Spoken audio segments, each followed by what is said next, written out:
Halo teman-teman, sahabat TioJB. Kalian tahu negara Nepal? Negara yang menurut Paimin menjadi salah satu negara tersial di dunia. Mengapa demikian? Apa alasannya, Min? Negara miskin ini sejak zaman dahulu terus mengalami pergolakan politik. Para petinggi-petinggi elit-elit saling sikut untuk berebut jabatan. Sedangkan rakyat Nepal mengalami kesengsaraan. Mereka hidup miskin dan tidak memiliki kesempatan untuk hidup yang lebih baik. Nah, karena kemarahan dari rakyat inilah memicu demonstrasi besar-besaran menggulingkan pemerintahan. Lalu, apakah nasib Nepal bakalan lebih baik?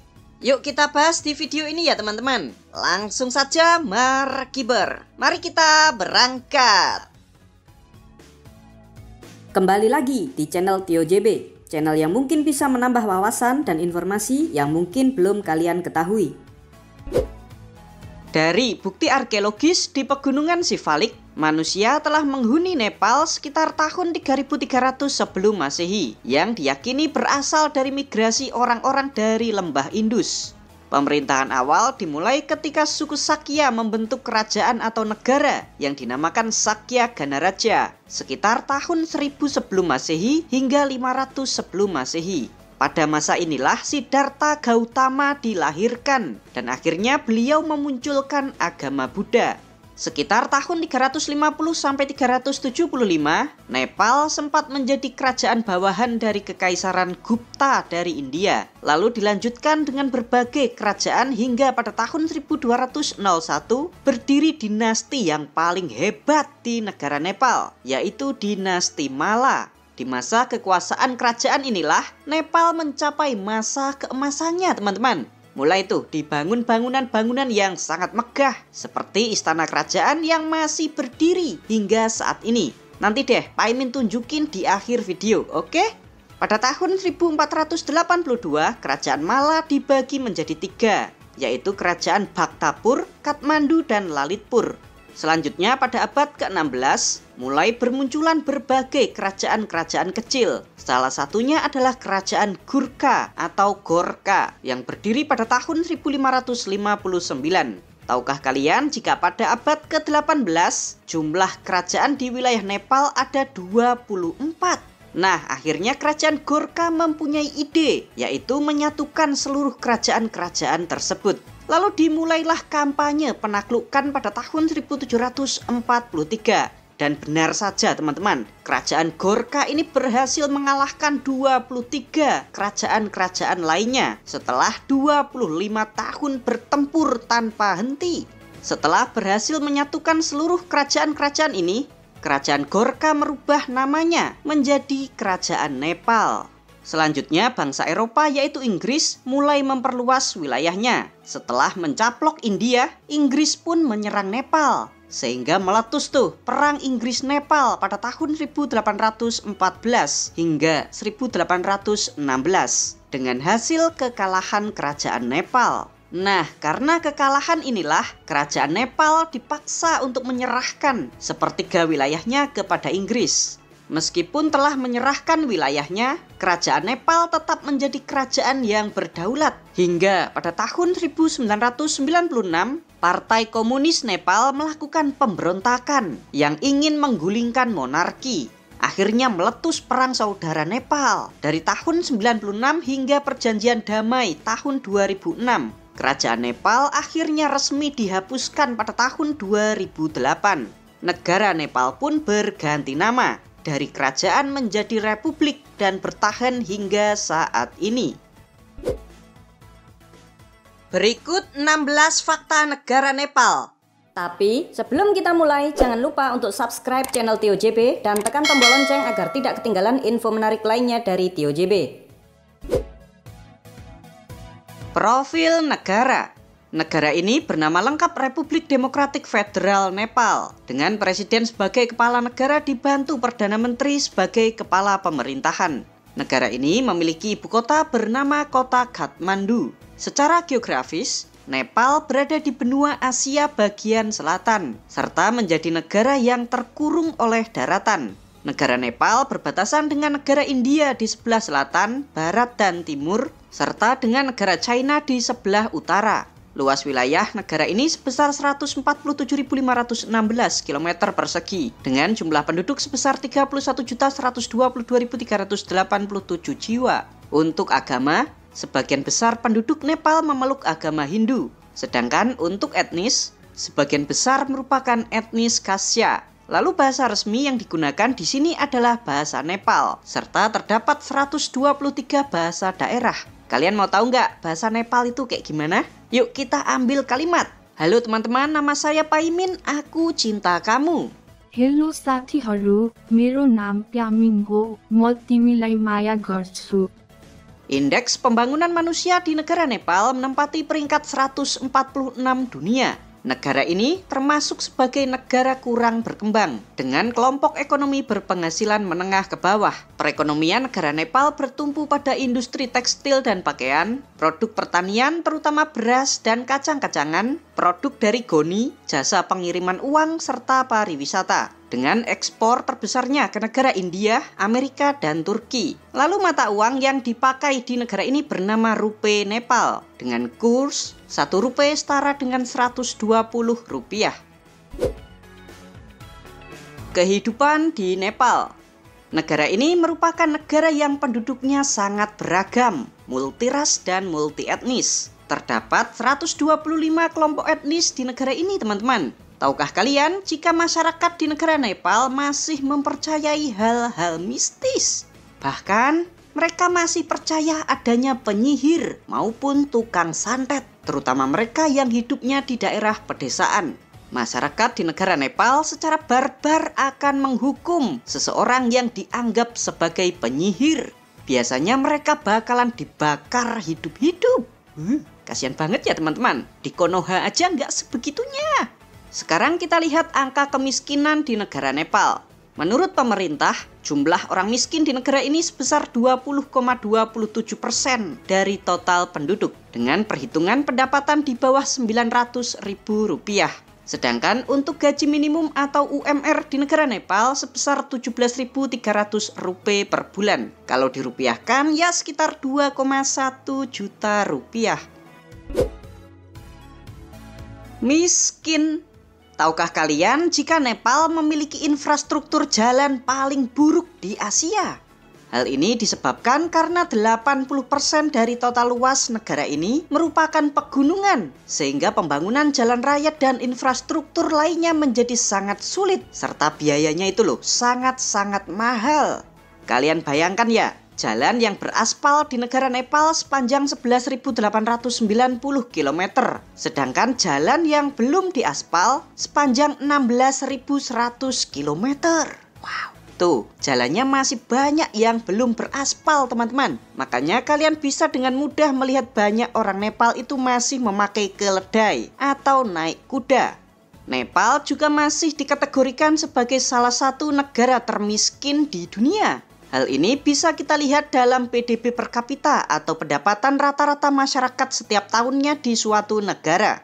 PDB negara Nepal cuma 1.397 US dollar atau sekitar 22.600.000 rupiah per tahun. Negara Nepal ini termasuk negara yang sangat apes atau sial teman-teman. Negara ini sangat sulit untuk lepas dari statusnya sebagai negara miskin. Kalian mau tahu alasannya? Yuk sekarang kita bahas. Kesialan. Langsung saja Paimin uraikan alasannya. Yang pertama, dari sisi geografis. Sekarang kita lihat peta. Tuh, negara Nepal adalah negara yang terkurung oleh daratan dan negara ini tidak memiliki laut. Diapitnya sama negara raksasa pula, yaitu China dan India. Lah, terus kenapa Min kalau terapit kayak gitu? Nah ini, karena tidak memiliki laut, bagaimana cara Nepal menjual produk ekspornya ke negara lain? Ayo, gimana? Ada dua cara teman-teman, yaitu lewat jalur udara pakai pesawat kargo. Tapi ini biayanya sangat-sangat mahal dan tidak efektif. Sedangkan cara yang kedua, memakai jalur darat melintasi negara India atau China. Kalau jalur darat melalui China sangat sulit teman-teman. Jalannya itu loh berkelok-kelok karena harus melewati pegunungan Himalaya. Jadi pemerintah Nepal mau tidak mau harus bernegosiasi dengan pemerintah India. Minta izin diperbolehkan negaranya dilalui truk-truk kargo supaya boleh melintas. Bayar dong. Belum lagi Nepal juga tidak memiliki pelabuhan. Jadi terpaksa Nepal juga harus sewa pelabuhan di Kolkata, India sebagai pelabuhan untuk ekspor dan impor barang dari luar negeri. Bayar lagi tuh. Kalian bayangin aja berapa ongkos yang dikeluarkan oleh Nepal hanya untuk ekspor dan impor barang. Makanya lebih dari 70% barang ekspor dari Nepal dibelinya itu sama India teman-teman. Dengan harga yang sangat murah. Nepal pun juga harus baik-baik sama India. Ibaratnya nih, harga diri Nepal diinjak-injak sama India pun gak apa-apa. Hal ini bisa kita lihat di dalam perjanjian Nepal dan India yang memperbolehkan warga India bebas untuk keluar masuk negara Nepal tanpa visa, tanpa paspor. Syaratnya cuma nunjukin kartu identitas kayak KTP aja teman-teman. Warga India juga diperbolehkan untuk tinggal secara permanen di negara Nepal. Selain itu, kebijakan-kebijakan pemerintah Nepal juga selalu diintervensi oleh pemerintah India. Ya, mau gimana lagi ya teman-teman? Mau tidak mau Nepal harus bergantung sama India. Lalu alasan yang kedua, kenapa Nepal awet miskin? Karena topografi negaranya yang bergunung-gunung. Ini tadi sudah Pak Imin jelasin. Lalu alasan yang ketiga, karena Nepal tidak memiliki sumber daya alam. Pendapatan utama negara Nepal hanya 3 saja, yaitu sektor pertanian yang sebagian besar hasilnya itu dijual ke India. Yang kedua adalah sektor pariwisata. Lalu yang ketiga berasal dari devisa TKN, tenaga kerja Nepal yang bekerja ke luar negeri. Loh, seharusnya tuh cukup kan Min? Seharusnya iya teman-teman, kalau Nepal masih hidup di zaman dahulu. Di zaman modern seperti saat ini kan butuh listrik, BBM, lalu gas juga butuh buat masak. Nah, karena Nepal gak punya sumber daya alam, Nepal juga harus beli batu bara buat bahan bakar untuk pembangkit listriknya. Beli gas buat masak warganya, termasuk beli minyak goreng. Beli minyak juga buat BBM kendaraan. Dan itu semua berbiaya mahal. Tadi kan sudah Pak Imin jelasin tuh, ongkos transportasinya itu sangat mahal karena dikirim dari pelabuhan di India. Dari data yang Pak Imin dapat, kita ambil contoh nih. Harga bensin 1 liter di negara Nepal kalau dirupiahkan sebesar Rp20.500 per liter. Sedangkan harga solar Rp19.000 per liter. Wow, tuh 2 kali lipat dari harga BBM di negara kita Indonesia. Lalu alasan yang keempat kenapa Nepal sulit maju karena SDM masyarakat di sini tuh sangat rendah. Angka melek huruf di negara Nepal hanya 76,2% dari total penduduk. Ini artinya masih banyak banget warga Nepal yang tidak bisa baca tulis. Infrastruktur sekolah juga masih banyak yang kurang layak teman-teman, terutama di daerah-daerah pedesaan. Nah, itulah 4 alasan negara Nepal sangat kasihan dan sial. Sulit untuk terlepas dari julukan negara miskin. Gimana nih kalau menurut pendapat kalian?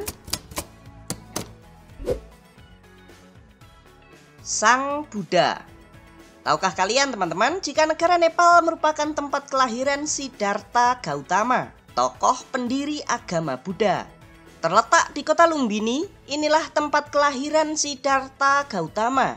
Kota ini juga dianggap sebagai kota paling suci bagi pemeluk agama Buddha. Ya kayak Mekah dan Madinah kalau di agama Islam ya teman-teman. Menurut kitab suci agama Buddha, Siddhartha Gautama dilahirkan di sini sekitar tahun 624 sebelum Masehi. Beliau merupakan seorang pangeran, anak dari pemimpin Republik Sakya yang bernama Suddhodana. Negara Hindu. Negara Nepal merupakan negara dengan penduduk mayoritas beragama Hindu. 81% penduduk di negara ini beragama Hindu, sedangkan penganut agama Buddha cuma 8% saja teman-teman. Loh, bukannya Nepal tempat kelahirannya sang Buddha? Mengapa agama mayoritasnya kok Hindu? Pertanyaan yang menarik. Agama Hindu ternyata sudah ada sebelum agama Buddha teman-teman. Berdasarkan tahun terbitnya kitab suci Rig Veda, agama Hindu diperkirakan sudah ada antara tahun 1500 sebelum Masehi hingga 1200 sebelum Masehi. Tuh, jadi agama Hindu sudah ada 900 tahun sebelum adanya agama Buddha. Di samping itu, Siddhartha Gautama menyebarkan agama Buddha dengan masif tidak di Nepal, melainkan di wilayah India Utara, seperti di Sarnath, Bodh Gaya, dan Kushinagar. Nah, setelah wafatnya Sang Buddha, ajaran agamanya justru disebarkan di luar Nepal, yaitu ke negara India, Sri Lanka, Asia Tenggara, Tibet, Cina, dan serta ke Jepang. Namun yang menarik teman-teman, di negara Nepal banyak praktek dan kepercayaan Hindu yang bercampur dengan Buddha, terutama di kalangan suku Newar. Contohnya nih, sebagian umat Hindu di negara Nepal juga memuja Buddha sebagai salah satu inkarnasi atau perwujudan dari Dewa Wisnu. Jadi meskipun agamanya itu Hindu, mereka tetap menyembah Sang Buddha. Sapi. Lebih ekstrim dari negara India, sapi di negara Nepal memiliki kedudukan yang sangat tinggi. Secara konstitusi undang-undang, sapi dimasukkan sebagai hewan nasional negara Nepal. Ini artinya, sapi adalah hewan yang sangat dilindungi. Jika seseorang membunuh sapi, maka hukumannya akan diancam penjara selama 12 tahun, teman-teman. Karena mayoritas penduduk di sini beragama Hindu, sapi juga menjadi hewan yang suci. Menurut kepercayaan mereka, sapi adalah jelmaan dari Dewi Laksmi atau Dewi Kekayaan dan Kemakmuran. Nah, karena itulah membunuh sapi sama dengan membunuh dewi mereka. Jadi hukumannya sangatlah berat. Sapi juga disembah oleh umat agama Hindu di negara Nepal, terutama pada saat festival Tihar atau Diwali. Berbahaya. Tahukah kalian jika negara Nepal memiliki bandar udara yang dikatakan sebagai bandara paling berbahaya di dunia? Hah? Mosok sih, Min? Bener teman-teman, bandara ini bernama Tenzing Hillary Airport yang lokasinya berada di kota Lukla. Bandara ini menjadi titik awal untuk pendakian menuju base camp Gunung Everest. Bandara yang baru diaspal pada tahun 2001 ini dinobatkan sebagai bandara paling berbahaya di dunia karena lokasinya tepat di bibir jurang. Dengan panjang landasan pacunya juga sangat pendek teman-teman, cuma 527 meter. Sehingga pesawat yang boleh mendarat cuma pesawat kecil-kecil saja. Belum lagi letak bandara ini berada di atas pegunungan yang terletak di ketinggian 2846 meter. Atau setinggi puncak Gunung Ijen. Wow, tinggi banget ya teman-teman. Sehingga pas cuaca buruk, bandara ini tertutup oleh kabut dan tidak bisa beroperasi. Saking berbahayanya, sejak bandara ini didirikan pada tahun 1964 hingga saat ini, sudah puluhan pesawat yang mengalami kecelakaan saat lepas landas maupun saat mendarat. Tinggi. Tahukah kalian jika negara Nepal secara geografis merupakan negara tertinggi kedua di dunia? Jika di rata-rata, negara Nepal itu tingginya 3.265 meter di atas permukaan laut. Sedangkan di peringkat pertama dipegang oleh negara Bhutan dengan tingginya mencapai 3.280 meter. Lebih tinggi dibandingkan puncak Gunung Semeru, teman-teman. Wow, pasti dingin banget. Negara Nepal juga menjadi negara favorit untuk titik awal pendakian ke Gunung Sagarmatha atau Gunung Everest, gunung tertinggi di dunia dengan puncaknya setinggi 8.848 meter di atas permukaan laut. Gunung Everest merupakan salah satu dari begitu banyak gunung-gunung di pegunungan Himalaya. Gunung Everest sendiri memiliki 2 jalur pendakian utama, yaitu dari negara Nepal dan yang satunya dari Tibet, negara China. Demonstrasi. Kali ini kita akan membahas demonstrasi besar di negara Nepal pada bulan September tahun 2025 kemarin. Jadi ceritanya gini teman-teman, Nepal ini negara yang punya sejarah politik yang nggak pernah adem. Di zaman dahulu itu kerajaan, lalu berubah menjadi republik di tahun 2008. Tapi semenjak itu, masalah demi masalah nggak kelar-kelar. Generasi muda di Nepal ngerasa hidupnya itu stagnan. Mereka sekolah tinggi-tinggi, tapi kerjaan itu makin susah. Pemerintah dianggap nggak peduli. Dan akhirnya, yang bikin semua meledak adalah media sosial itu diblokir. Jadi awalnya kayak gini teman-teman. Pemerintah Nepal nge-banned platform kayak Facebook, X, Instagram, YouTube, bahkan Discord. Alasannya karena aplikasi ini belum terdaftar sesuai pemerintah Nepal. Jadi perizinannya itu masih belum sesuai. Nah, tapi banyak orang yang curiga, wah pemerintah ngontrol kita nih. Kebayangkan teman-teman, generasi Z yang hidup sehari-harinya di media sosial, tiba-tiba aksesnya itu ditutup sama pemerintah. Nah, gara-gara itulah ribuan anak muda itu turun ke jalan. Pada tanggal 8 September 2025, ribuan mahasiswa dan pemuda tumpah ruah di kota Kathmandu, ibu kota negara Nepal. Awalnya mereka itu orasi dengan damai, bawa poster, teriak-teriak soal kebebasan berekspresi. Tapi makin hari itu makin panas teman-teman. Polisi turun tangan dan bentrok pun gak bisa dihindari. Gas air mata ditembakkan, peluru karet bahkan peluru tajam juga disiapkan oleh polisi. Dan korban pun berjatuhan. Data terakhir menyebutkan jika lebih dari 70 orang itu tewas, serta ribuan orang terluka. Yang menarik teman-teman, demo ini dipimpin oleh Gen Z. Anak-anak muda, mahasiswa bahkan pelajar juga ikut bergabung. Mereka ini nggak cuma protes soal medsos, tapi juga mengungkapkan semua unek-uneknya. Korupsi yang kronis, politik dinasti, kurangnya peluang kerja, diskriminasi sosial, serta letupan rasa frustrasi yang sudah lama dipendam. Lalu hasilnya demo ini apa, Min? Yang pertama, pemerintah akhirnya mencabut larangan media sosial karena tekanan rakyat yang terlalu besar plus menjadi sorotan internasional membuat pemerintah Nepal itu nggak tahan. Ya wes dicabut aja larangannya. Hasil yang kedua, Perdana Menteri KP Sharma Oli mundur dari jabatannya. Tuh gila banget kan? Gara-gara demo, Perdana Menteri sampai ketakutan dan mundur dari jabatannya.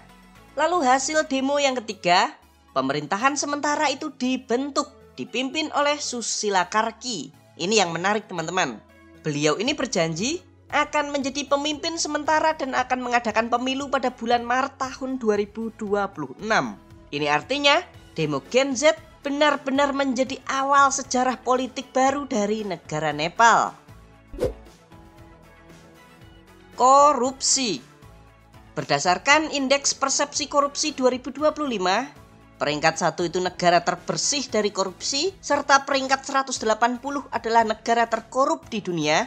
Negara Nepal berada di peringkat 107 dunia. Sedangkan negara kita Indonesia berada di peringkat 99 dunia. Ya, masih bagusan Indonesia ya teman-teman. Karena peringkat korupsi di negara Nepal dan Indonesia itu nggak jauh berbeda, maka dalam hal korupsi juga hampir mirip-mirip. Masyarakat Nepal terkadang harus memberikan uang suap kepada oknum untuk mengurus KTP, SIM, sertifikat tanah, hingga akses ke listrik dan PDAM. Sedangkan kasus korupsi terbesar di negara Nepal terjadi di tahun 2017. Di mana saat itu terjadi penggelapan pajak yang menyebabkan kerugian negara sebesar 33 miliar rupiah atau sekitar 3,87 triliun rupiah. Kalau menurut kalian nih, parahan korupsi di Indonesia atau di Nepal? Halo teman-teman sahabat TioJB, Pak Imin masih di negara Nepal, tepatnya di kota Kathmandu. Kalian tahu nggak? Jika sebelum terbentuknya Republik Nepal, negara ini adalah sebuah kerajaan. Sebuah kerajaan yang tangguh yang telah berkuasa selama 240 tahun. Pada tanggal 1 Juni tahun 2001, terjadilah sebuah tragedi yang sangat berdarah, yaitu pembantaian keluarga kerajaan Nepal. 9 orang keluarga kerajaan Nepal, termasuk raja, ratu, serta putra mahkota, tewas teman-teman. 7 tahun kemudian, kerajaan Nepal secara resmi dihapus oleh Partai Komunis. Sang raja dipaksa untuk meninggalkan istananya sendiri. Nepal pun secara resmi berganti menjadi sebuah republik yang dikuasai oleh rezim komunis. Namun, rezim komunis ini dibubarkan oleh rakyat Nepal pada saat demo besar-besaran kemarin. Sebagian masyarakat kini berharap agar sang raja kembali memerintah negara Nepal. Kali ini kita akan membahas tentang monarki kerajaan Nepal ya teman-teman. Yuk kita mulai. Pada tahun 1743, Nepal kala itu terbagi atas 24 kerajaan. Nah, salah satu kerajaan itu ada yang bernama Kerajaan Gorkha. Kerajaan Gorkha kemudian berperang untuk menaklukkan 23 kerajaan lainnya. Tokoh sentral yang memprakarsai penyatuan ini adalah Raja Prithvi Narayan Shah. Orang ini nih kemudian merubah nama kerajaan dari Kerajaan Gorkha menjadi Kerajaan Nepal pada tahun 1768. Tahukah kalian jika negara Nepal merupakan satu dari sedikit negara di Asia yang tidak pernah dijajah oleh bangsa Eropa? Setelah terbentuknya Kerajaan Nepal, sistem pemerintahan menganut monarki absolut di mana sang raja memiliki hak penuh atas negaranya. Ini mirip kayak Brunei Darussalam ya teman-teman. Pada tahun 1846 terjadilah malapetaka yang menjadi penyebab terperosoknya negara Nepal. Peristiwa pembantaian Kot dilakukan oleh seorang pejabat yang bernama Jung Bahadur Rana. Dalam peristiwa ini, Bahadur Rana membunuh 30-40 pejabat sipil, perwira militer, serta pengawal istana. Termasuk Perdana Menteri Nepal saat itu Fateh Jungshah juga tewas teman-teman. Setelah peristiwa tragis ini, Jung Bahadur Rana dinobatkan sebagai Perdana Menteri Nepal yang baru. Nah, disinilah awal mula dinasti Rana berkuasa di negara Nepal teman-teman. Meskipun hanya Perdana Menteri, ia memaksa Raja Rajendra untuk turun dari tahta dan digantikan oleh anaknya Surendra Bikram. Pada titik inilah, Perdana Menteri memiliki peran yang sangat absolut melampaui Raja. Raja sendiri hanya dijadikan sebagai boneka teman-teman. Posisi Perdana Menteri juga menjadi posisi yang diturunkan secara turun-temurun dari keluarga Rana. Ini aneh banget teman-teman, biasanya yang posisinya turun-temurun kan raja atau kaisar. Nah, ini Perdana Menteri posisinya itu bisa diturunkan ke anak cucunya. Dinasti Rana ini jugalah yang dianggap menjilat Inggris. Inggris diperbolehkan untuk merekrut pasukan Gorkha yang sangat kuat. Sebagai gantinya, Inggris memasok senjata dan mendanai keluarga Rana. Pemerintahan dinasti Rana yang memerintah Nepal lebih dari 100 tahun ini dianggap sangat-sangat otoriter dan anti-modernisasi. Kalian bayangin teman-teman, di masa dinasti Rana ini berkuasa, hampir tidak ada sekolah yang modern, universitas tidak ada, serta infrastruktur yang nyaris tidak berkembang. Nepal saat itu dikenal sebagai negara yang sangat tertutup. Mengapa demikian? Keluarga Rana itu berpikir, jika rakyatnya itu pintar-pintar, maka mereka bakalan memberontak melawan pemerintah. Ya, jadi dibiarkan on teman-teman. Kekuasaan dinasti Rana ini akhirnya ditumbangkan oleh revolusi rakyat yang disponsori oleh Raja Tribhuwan pada tahun 1951. Mulai saat itulah, sistem demokrasi multipartai mulai dijalankan oleh negara Nepal. Namun setelah kematian Raja Tribhuwan dan digantikan oleh anaknya, Raja Mahendra, sang raja ini tiba-tiba merubah konstitusi, mengembalikan lagi monarki absolut pada tahun 1961. Sang raja juga menghapuskan semua partai. Jadi partai-partai itu dihapus, nggak ada lagi teman-teman. Setelah kematian Raja Mahendra pada tahun 1972, anaknya naik tahta, yaitu Raja Birendra. Pergolakan politik di negara Nepal masih belum berhenti teman-teman. Terjadilah kerusuhan di tahun 90. Rakyat meminta sistem monarki absolut dihapuskan dan digantikan oleh demokrasi. Nah, karena tekanan tersebut membuat Raja Birendra terpojok dan akhirnya mengabulkan permintaan dari masyarakat. Nepal kemudian berubah menjadi negara monarki konstitusional. Partai-partai kembali diperbolehkan. Nah, hal inilah yang membuat partai-partai itu saling berebut kekuasaan. Ada satu partai yang ternyata ingin menggulingkan monarki, yaitu Partai Komunis Maois. Dan benar saja teman-teman, Partai Komunis ini melakukan perlawanan bersenjata pada tahun 1996. Peristiwa ini juga dikenal pula sebagai Perang Saudara Nepal antara Kerajaan Nepal melawan Partai Komunis Maois. Tahukah kalian jika negara Nepal pernah mengalami 2 kali pembunuhan raja, yaitu Raja Rana Bahadur Shah yang tewas dipenggal oleh saudara tirinya di tahun 1806 Diikuti tragedi kedua yang terjadi di tahun 2001, di mana 9 keluarga kerajaan Nepal, termasuk Raja Birendra bersama istrinya Ratu Aishwarya, tewas ditembak dalam penembakan massal yang dilakukan di dalam istana kerajaan. Pelaku penembakan ini adalah anaknya sendiri, sekaligus putra mahkota, Dipendra. Alasan pembantaian keluarga kerajaan ini diduga hal ini terjadi karena sang ayah beserta keluarga kerajaan Nepal tidak merestui hubungannya dengan sang kekasih yang bernama Devyani Rana. Padahal Devyani ini merupakan anak dari bangsawan India, namun cuma bangsawan rendahan teman-teman. Jadi nggak sekufu atau dianggap tidak setara. Masa putra mahkota nikah sama bangsawan rendahan? Nah gitu mungkin maksudnya. Karena tidak direstui inilah, sang putra mahkota akhirnya nekat untuk membantai keluarganya sendiri. Setelah itu, ia lalu menembak kepalanya. Yang senang siapa? Yang senang adalah sang paman, Gyanendra. Beliau ketiban rezeki dan diangkat menjadi Raja Nepal yang baru. Kita kembali ke Perang Saudara Nepal yang dimulai di tahun 1996. Perang yang sangat berdarah-darah ini sangat berdampak pada kondisi negara Nepal, teman-teman. Di samping itu, perang ini juga telah menewaskan sekitar 17.800 jiwa. Nah, Perang Saudara Nepal berlangsung selama 10 tahun 9 bulan. Dengan hasil perundingan damai antara kedua belah pihak yang difasilitasi oleh Perserikatan Bangsa-Bangsa. Di dalam perjanjian itu, Parlemen Nepal yang diisi oleh mayoritas kelompok komunis menyepakati pembubaran monarki kerajaan Nepal. Dan benar saja teman-teman, pada tanggal 28 Mei 2008, monarki kerajaan Nepal yang telah berkuasa selama 240 tahun akhirnya secara resmi dibubarkan. Seluruh anggota keluarga kerajaan diusir dari istana. Sistem pemerintahan akhirnya diubah menjadi Republik Demokratik Federal Nepal yang sebagian besar telah dikuasai oleh orang-orang dari Partai Komunis. Setelah 17 tahun pembubaran kerajaan Nepal, kondisi negara ini tuh tidak ada kemajuan yang berarti.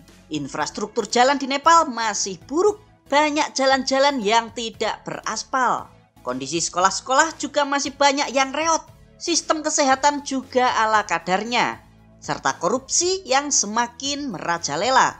Membuat masyarakat Nepal merindukan monarki kerajaan kembali. Akhirnya, masyarakat itu melakukan demonstrasi besar-besaran. Pada tanggal 9 Maret sampai 1 Juni 2025, sekitar 400.000 orang turun ke jalan. Mereka ini menuntut pemerintah Nepal untuk memulihkan kembali monarki dengan Raja Gyanendra sebagai pemimpinnya. Nah, karena tidak dihiraukan, lalu ada imbas penutupan akses sosial media. Pada bulan September 2025, masyarakat Gen Z Nepal bersama pendukung monarki melakukan demonstrasi besar-besaran. Yang kemarin itu loh teman-teman, sampai merusak dan membakar gedung-gedung negara. Begitu ya teman-teman? Bagaimana nih kalau menurut pendapat kalian? Kalian setuju republik atau mengembalikan sistem kerajaan? Tulis pendapat kalian di kolom komentar. Misterius. Kalian pernah dengar tentang makhluk yang bernama Yeti? Yeti dikenal pula sebagai manusia salju. Meskipun namanya itu manusia, namun perwujudannya itu bukan seperti manusia, melainkan lebih menyerupai kera dengan tubuh yang besar. Dan ia bisa berjalan dengan tegap. Tuh, makhluk misterius ini diduga hidup di negara Nepal, tepatnya di wilayah pegunungan Himalaya. Namun sayangnya, Yeti yang diceritakan sebagai manusia salju ini, kebenarannya itu banyak diragukan. Para ilmuwan berpendapat, jika Yeti sebenarnya itu nggak ada teman-teman. Makhluk yang disebut sebagai Yeti, ternyata adalah seekor beruang. Jadi kayak salah melihat gitu teman-teman. Bagaimana nih kalau menurut pendapat kalian?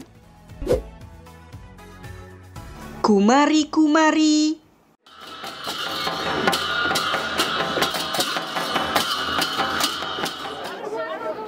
Hari ini, Paimin berada di tengah keramaian kota Kathmandu, ibu kota negara Nepal.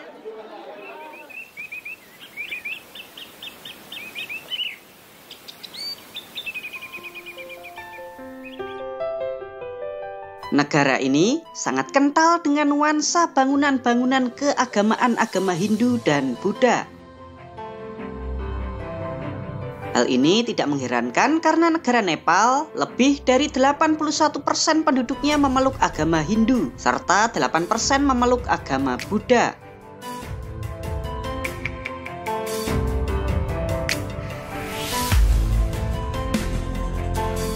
Di dalam kepercayaan sebagian masyarakat di negara Nepal, ada seorang dewi yang berwujud sebagai manusia.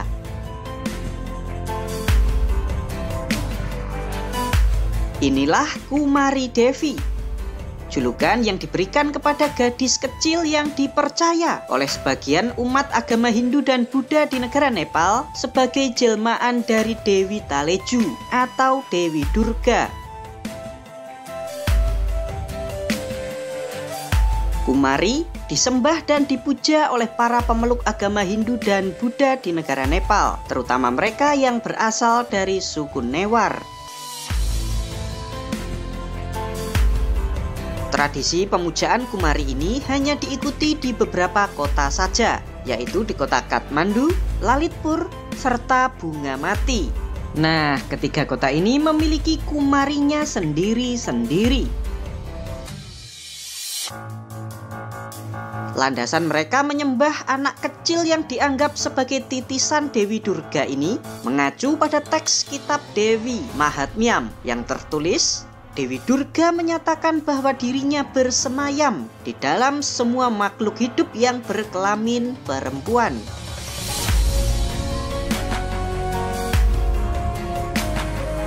Sekarang pertanyaannya, sampai kapan anak kecil tersebut menjadi seorang kumari? Di dalam tradisi keagamaan mereka, kumari akan terus disembah sampai mereka berusia 16 tahun atau kalau sudah keluar menstruasi. Menurut kepercayaannya, Dewi Durga akan meninggalkan tubuh si anak kecil ini ketika mereka sudah keluar menstruasi.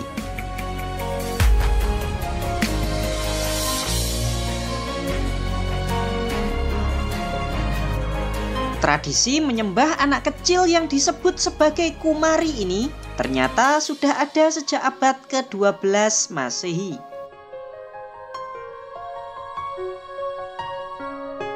Lalu pertanyaannya lagi, bagaimana cara mereka untuk memilih seorang kumari? Apakah mereka dipilih secara acak? Ternyata nggak semua anak kecil perempuan dirasuki oleh Dewi Durga, teman-teman. Ada syarat-syarat yang harus dipenuhi. Tercatat ada 32 syarat, namun ada beberapa syarat yang unik-unik. Syarat pertama yang unik adalah si gadis perempuan harus memiliki leher yang mirip dengan cangkang keong. Yang kedua, mereka harus memiliki tubuh seperti pohon beringin. Jadi gede gitu, teman-teman. Lalu syarat unik yang ketiga, si gadis kecil ini harus memiliki bulu mata yang seperti bulu mata sapi. Yang keempat, mereka harus memiliki paha seperti rusa, kecil panjang gitu ya teman-teman. Lalu syarat unik yang kelima, dadanya harus seperti singa. Wih, lapang banget. Terus yang keenam, ini juga unik banget. Gadis kecil ini harus memiliki suara lembut dan jernih seperti suara bebek.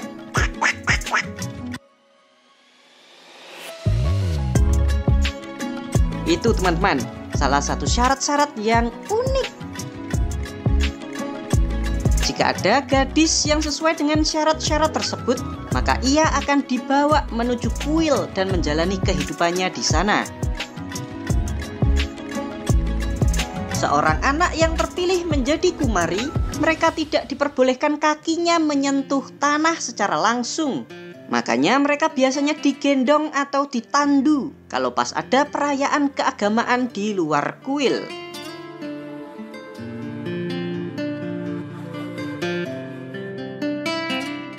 Setiap bagian tubuh dari Kumari dianggap suci. Bahkan kakinya selalu menjadi rebutan untuk dicium supaya dapat berkah. Kalau di sini kayak apa ya? Di depan umum, gadis Kumari tidak diperbolehkan untuk berbicara. Mereka hanya diperbolehkan berbicara kepada saudara atau orang tuanya. Sebentar, berarti si anak kecil ini nggak boleh sekolah ya, Min? Nah ini, di zaman dahulu, Kumari tidak butuh sekolah teman-teman, karena mereka dianggap sebagai titisan dewa yang maha tahu.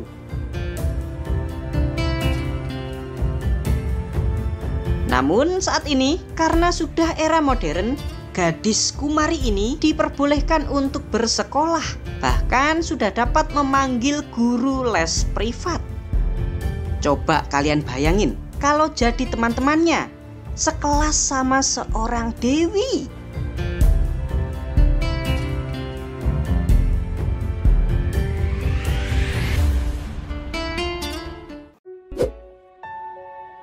Wisata di Nepal. Sini. Sekarang ikuti Paimin yuk berkeliling ke kota Kathmandu, ibu kota negara Nepal. Kota Kathmandu didirikan sejak 2000 tahun yang lalu teman-teman, dan menjadi salah satu kota tertua di dunia. Kota ini memiliki luas sebesar 49,45 km persegi dengan jumlah penduduknya sebesar 856.767 jiwa. Kathmandu menjadi kota terbesar di negara Nepal. Nama Kathmandu sendiri berasal dari kata Kastamandap, yaitu sebuah bangunan kuil Hindu yang letaknya di pusat kota ini. Yuk sekarang kita lihat kotanya itu kayak gimana. Ini dia pusat kota Kathmandu yang bernama Kathmandu Durbar Square. Tahukah kalian jika alun-alun ini sudah ada sejak abad keempat Masehi atau 1700 tahun yang lalu? Wow. Ini nih landmark dari kota Kathmandu. Di alun-alun Kathmandu seluas 167 hektar ini berdiri banyak banget bangunan-bangunan kuno. Mulai dari kompleks istana kerajaan, kuil-kuil, bangunan pemerintahan, dan masih banyak lainnya.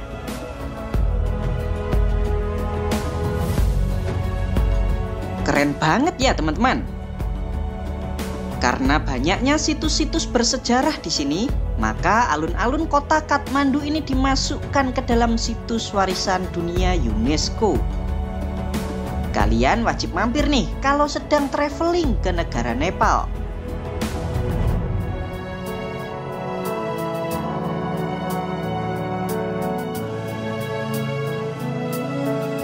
Berikutnya kita akan mengunjungi Baudhanath. Yuk kita caw ke sana. Nih, ternyata sebuah stupa yang sangat besar teman-teman. Yang unik di negara Nepal itu kalau ada stupa kayak gini, sebagian besar pasti ada gambar matanya teman-teman. Tahukah kalian jika stupa ini merupakan salah satu stupa Buddha terbesar di negara Nepal? Tingginya mencapai 36 meter. Konon, di dalam stupa raksasa ini menyimpan jasad Buddha Kassapa, salah satu dari 7 Buddha kuno.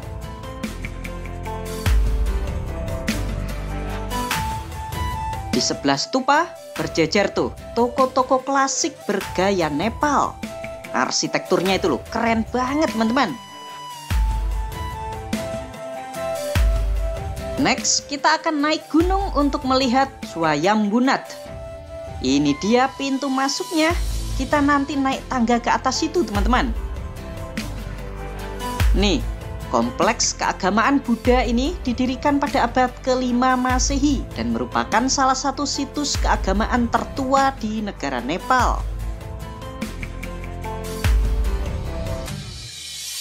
Itu tuh yang berwarna kuning keemasan memang dilapisi oleh emas ya teman-teman. Bukanlah cat biasa, Termasuk tuh yang di stupa yang tinggi itu juga dilapisi oleh emas.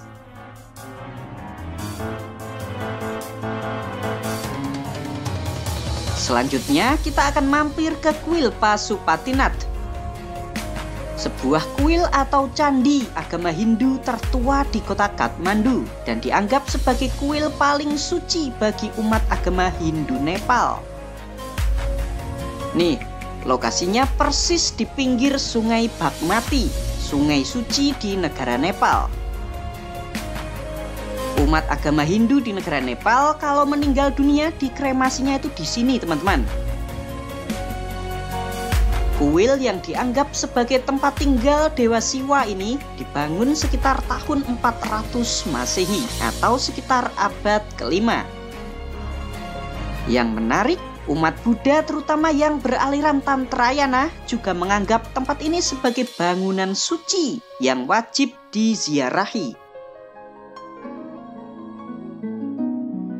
Yuk, sekarang kita bergeser 15 km di timur kota Kathmandu. Di sini juga ada tempat keren yang bernama Bhaktapur Durbar Square atau alun-alun Bhaktapur.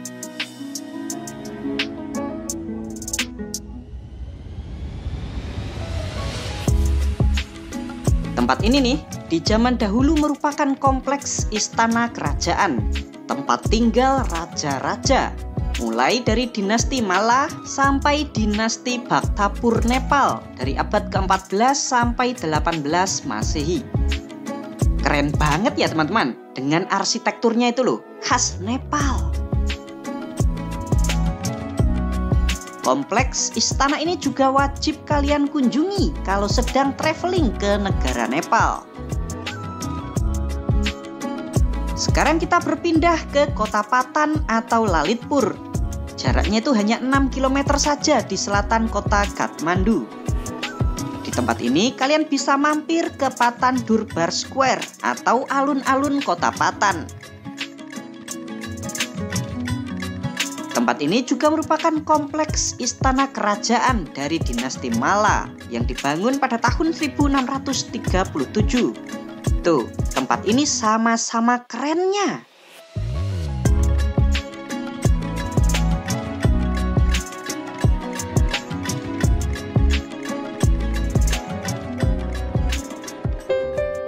Oh iya, hampir aja ketinggalan. Di sini wisata alamnya juga TOP-BGT. Yuk kita buktikan. Di sebelah tenggara kota Kathmandu ada kecamatan yang bernama Chandragiri. Nah, di sini tuh ada kereta gantung untuk naik ke atas bukit. Tuh kan? Asyik banget naik kereta gantung sambil menikmati keindahan alamnya. Panjang jalur kereta gantung ini sekitar 2,4 km dan lama perjalanannya sekitar 9 menit. Di atas bukit juga cakep banget view-nya teman-teman. Dijamin kalian gak rugi.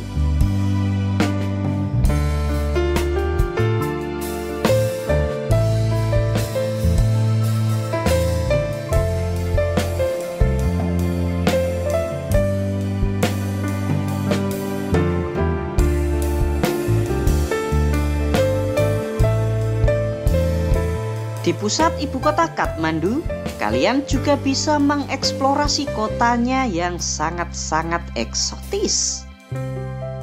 Gimana nih? Apakah kalian tertarik untuk liburan ke kota Kathmandu, Nepal?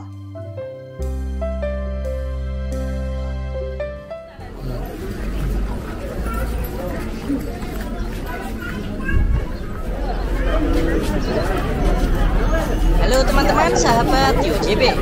Pak Imin sekarang berada di negara Nepal.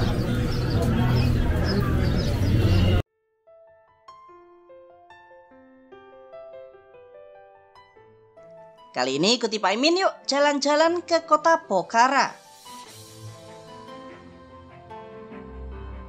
Kota terbesar kedua di negara Nepal setelah ibu kotanya Kathmandu.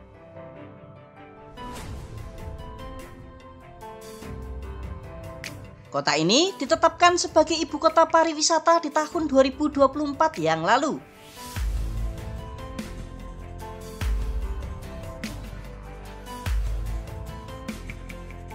Tahukah kalian jika kota Pokhara merupakan jalur perdagangan yang penting antara Cina dan India di masa lampau? Kota ini juga menjadi tempat pelarian bagi orang-orang Tibet. Dari tahun 59 sampai 62, terdapat 300.000 orang Tibet yang kabur menuju Pokhara ini, teman-teman. Kenapa kabur? Karena Tibet pada waktu itu dianeksasi oleh Cina. Meskipun kota ini memiliki pemandangan yang sangat indah, namun juga menyimpan bom waktu. Karena secara geografis, kota Pokhara merupakan salah satu kota paling rentan bencana gempa bumi di dunia. Gempa bumi Nepal di tahun 2015 yang lalu merupakan salah satu bukti bahwa kota ini menyimpan bahaya di masa yang akan mendatang. Itu loh teman-teman, yang gempanya tuh dahsyat banget. Coba kalian googling. Kota ini memiliki luas wilayah sebesar 464 km persegi dengan jumlah penduduknya sebesar 600.000 jiwa.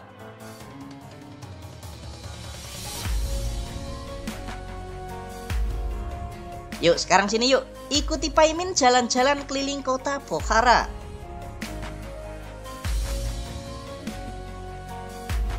Oh iya, nama Pokhara berasal dari bahasa Nepal yaitu Pokhari yang artinya kolam. Nah, kota ini memang dikenal memiliki danau-danau yang indah. Tercatat ada 9 danau di Pokhara ini, teman-teman. Nih, salah satunya Danau Phewa. Danau terbesar kedua di negara Nepal. Luas danaunya ini mencapai 5,7 km persegi. Danau Phewa merupakan destinasi wisata unggulan di Pokhara ini, teman-teman. Tuh, bagus banget ya view-nya. Nah, di sini kita juga bisa keliling danau naik perahu. Yuhu!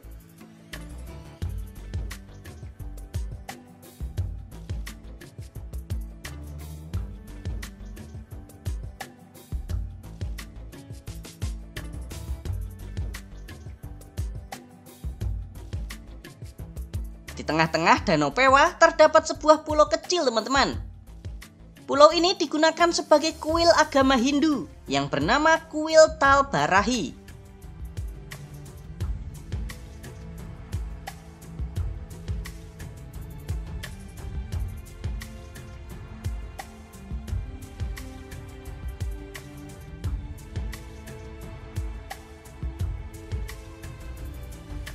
Danau lain yang Paimin rekomendasikan adalah Danau Beknas. Tuh, view-nya cakep pol. Sama seperti Danau Phewa, di sini kita bisa menyusuri danau sambil naik perahu.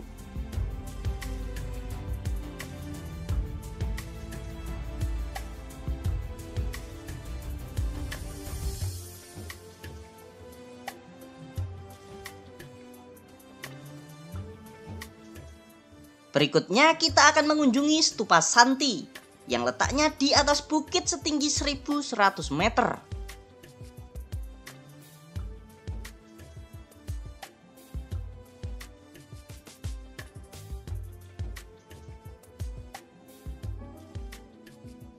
Nah, kali ini yang paling fenomenal, kita naik kereta gantung dulu, teman-teman.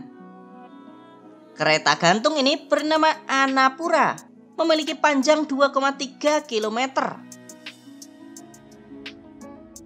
View-nya juga Masya Allah keren banget, teman-teman. Gak nyangka kan, negara yang dianggap miskin dan korup kayak Nepal memiliki kereta gantung sekeren ini. Nah, kita sampai di puncak-puncak gunung. Nih, namanya Sarangkot. Sarangkot loh ya, bukan Sarang Hill. Dari Sarangkot ini kita bisa melihat pegunungan Himalaya, teman-teman. Bagus banget.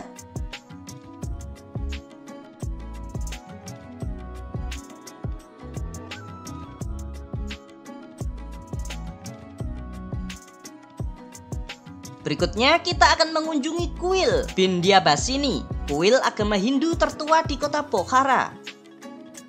Kuil ini sendiri dibangun pada tahun 1785 oleh Raja Nepal saat itu, Girvan Yuda. Kuil ini didedikasikan untuk memuja Dewi Vindyabasini yang merupakan inkarnasi dari Kali atau Kalika, yaitu Dewi Kematian. Kalau di agama Islam ya kayak malaikat Israel, teman-teman.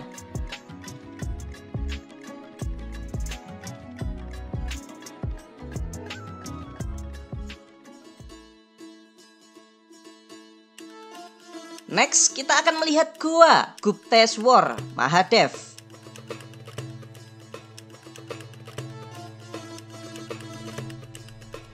Yuk kita masuk ke dalam goa.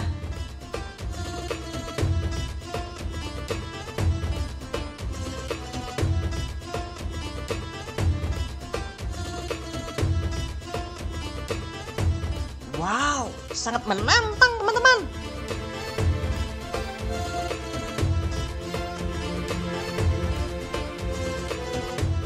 Tuh, di celah sempit kalian bisa melihat air terjun. Keren. Gimana nih teman-teman? Apakah kalian tertarik untuk mengunjungi kota Pokhara di negara Nepal?